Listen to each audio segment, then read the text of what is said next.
Hi, and welcome to my ninth reflective video journal entry.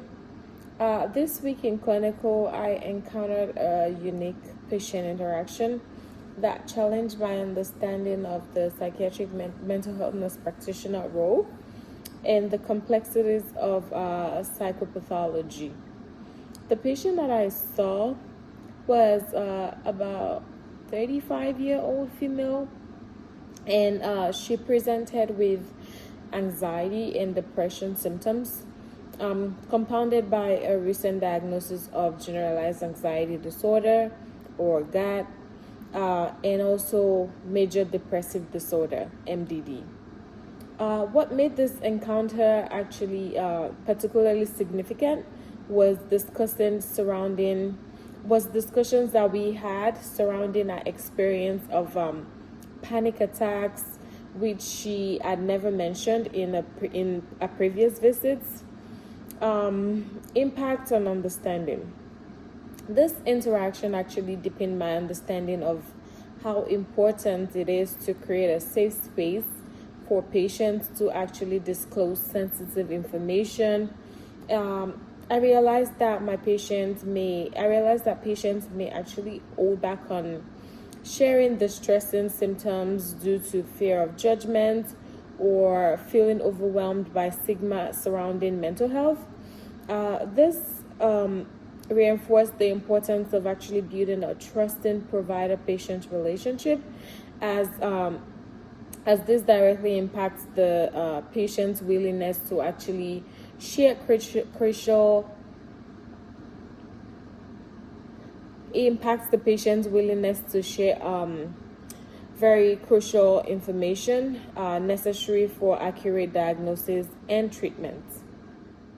While I felt very confident in my ability to listen empathetically, I recognized my limitation as well in response to the patient's panic attacks. I initially struggled to provide effective coping strategies. This made me actually realize that while I can foster a supportive environment, I also need to improve my toolkits for immediate intervention when patient presents with acute distress. Therapeutic use of self now. Reflecting on my therapeutic use of self, I noticed that my own anxiety about not having all the answers affected my demeanor during the session. I felt a need to actually control the conversation to guide her towards solutions. But I learned that sometimes just allowing space for silence can be very powerful. It allows patients to actually articulate their feelings at their own pace, which can lead to more profound insights for them. Learning and future application. For this experience, I actually learned the importance of patient, active listening in the therapeutic process. I tend to apply this learning by practicing mindfulness techniques and to remain present during patient interaction, allowing me to actually respond more effectively to their needs without feeling pressure to have immediate solutions.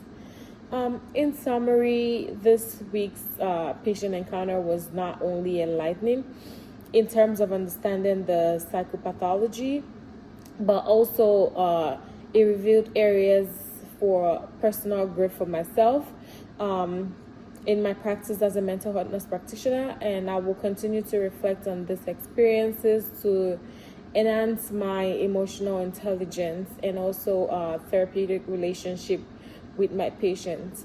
Thank you for listening, and I look forward to sharing more insights in my last video journal, which is going to be the 10th video journal. Thank you.